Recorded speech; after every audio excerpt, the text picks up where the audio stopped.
Hello and welcome to GFTL. Indie news this week. Steam greenlights the 5th set of games to become available on their store. Mojam and friends raise $500,000 for charity. Full details released on exactly what will be in Mewgenics. The accessibility of the OUYA means it has almost 500 release titles. And indie releases for you to get excited about. First up, the Steam Greenlight community have voted on their next set of games that they want to be able to purchase on the Steam store. This list includes Anodyne, Distance, Evoland, Huntsman, The Orphanage, Kingdom Rush, Legends of Dawn, Organ Trail Director's Cut, Receiver, Surgeon Simulator 2013 and War Thunder.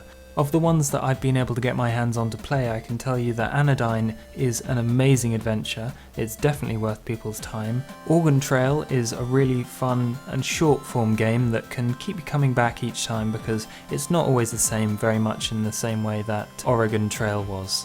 Surgeon Simulator 2013 is a bit of a parody game. There's nothing very serious about it. It doesn't take very long to play and it can be quite fun. I'm not sure if people will find themselves getting bored of it after a short while because it is quite limited, because it was made as part of a game jam. Receiver by Wolfire Games was also made in a game jam quite a while ago. Since then they've been updating it regularly for the people who bought their other game Overgrowth. Those people got it free and you could also buy it from their Humble store for $5. Now it's available on Steam, it can get a greater audience. It's kind of the ultimate gun porn. You pull out the magazine, you put in bullets, you fire at specific places on things. It's very physics based. Since it's been greenlit, I thought I'd try it out again, and it didn't turn out very well because I died a lot. I've been able to play the War Thunder beta recently, and it's a rather entertaining arcadey plane shooter game. There's a wide array of World War II fighter planes, which you can unlock with experience as you fight more battles. The planes look really cool and the shooting's not too bad either. As with most free-to-play games, it takes a while to get more interesting planes to fly with, but there's also a variety of countries which you can spend time unlocking things for. Because I'm used to more extensive flight sim games, the joystick controls and cockpit view weren't quite up to scratch, but it is in beta, so hopefully things will be improved. As well as games, there were 2 software titles, Black Ink, a painting tool, and Driver Fusion, a PC optimization tool. The Mojam 2 Humble Bundle has ended, raising a total of $517,555.12 for charity. Mojang, Wolfire Games, Vlambeer, Grapefruit, Ludosity and Oxeye Game Studio all took part, creating a unique and short game for the duration of the game jam. The Mojang studio split into 3 teams, creating a game each. The theme of each game was chosen by voters selecting 3 words. This resulted in the Mojang team creating 3 ridiculously named games called Nuclear Pizza War, Endless Nuclear Kittens, and Battle Frogs. By donating through the Humble Bundle page, you got 10 small games. 86,536 people donated to the Block by Block and Electronic Frontier Foundation charities. The Block by Block charity is a collaboration between the UN Habitat and Mojang, meaning that the youth in urban areas get to influence how the social spaces and city will develop in the future. The EFF, or Electronic Frontier Foundation, has been featured in previous Humble Bundles and is a non-profit organisation that helps protect free expression and privacy online and throughout the world. The one I most enjoyed was probably Lowlight from Wolfire Games. It's a really interesting shooter whereby you're a ninja with a gun and you hide in the shadows trying to avoid other people who have exactly the same ability. Being able to hide in the shadows and very quickly kill people that you see moving is a very important skill, and despite the fact that there aren't many people playing it online anymore, I've really enjoyed myself with it. Wasteland Kings from Vlambeer is also a really weird shooter game. With characters very much in the style of Super Crate Box, you get character customization and very interesting guns to play with. The fact that they broke the $500,000 mark also means that Notch shaved his beard. He looks very strange without it, and there is a link in the description to the video of him getting it chopped off. After many teasers, Edmund Macmillan finally shows off exactly what sort of thing will be in Mewgenics. In a post on supermeatboy.com, he describes it as a cat lady simulator and says it's the most complex game he's ever worked on. As the name would suggest, it's mostly about breeding cats and entering them into competitions. Each cat has a variety of attributes, both physical and mental, with different tails, feet, fur, that can be passed on and inherited through making them mate with other cats. The mental aspects of the cat seem quite in-depth, because the cats can associate positive or negative feedback with things that they see, other cats and things that they do. In the post, Ed writes a little story about what happened one playthrough of the game. It's very macabre. He grabs cats from outside and tries to make them mate with his own cats. He lets cats run away, showcases the psychological association part of the game, the breeding part of the game, and finally gets arrested by the local animal control for doing very horrible things to cats. So it's going to have a macabre, twisted, and yet probably quite hilarious gameplay.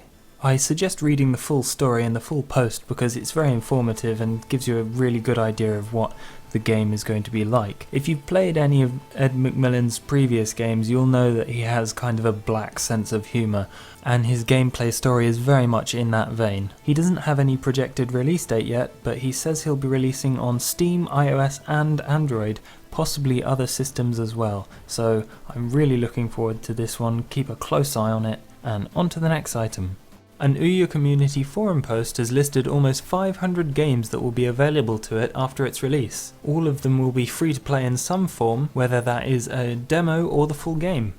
A post on indiestatic.com by Chris Priestman lists a few of the more highly anticipated games coming for it and explains some of the features like the Twitch TV access that might have attracted this deluge of developers to the OUYA system. I also read an article on indiegames.com that I'll link in the description, which shows a very contrasting picture for the PS4 release. Now, I'm very happy with the way that Sony and the PlayStation have been catering to independent developers of late. If you compare the 500 games that are being developed for OUYA to the 35 odd developers that have been announced as being interested in the PS4 development, that is a very staggering difference. Clearly the PS4 will be more powerful, however I foresee that its SDK will be much less an open system compared to OUYA. A press release was made to release some of these names, however in the article when indiegames.com talked to the people, they were still in internal talks with what they were actually going to do on this system. Gaijin Games, famous for the Bit Trip series, say that they're very interested in developing for it, but Mojang's Daniel Kaplan said that he didn't even know their name was included in this list until they were talked to.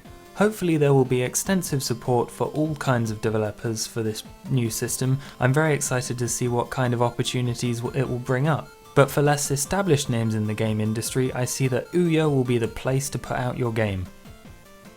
And now on to indie releases. Sang-Froid by Artifice Studios is currently on Steam for pre-order and will be released later this month. Artifice Studios are a small company based in Canada and are currently working on the game. By paying for the pre-order you do get a reduced price and the beta. I'm sure I'm not the first person that will have drawn the similarity between this game and Orcs Must Die, being that there are traps you can set, you play as a guy who has a gun and a melee weapon, and you try and survive through the night.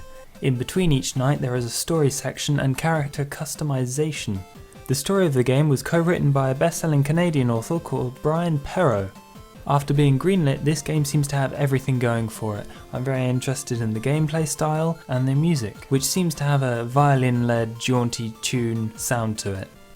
Another game that has recently been released on Steam is Banner Saga Factions. It is a turn-based strategy RPG in which you get to select a variety of characters and fight in multiplayer battles against the public or your friends. The game is free to play with non-necessary in-game purchases from their store. This includes things like different colour schemes for your characters. By winning battles you gain renown.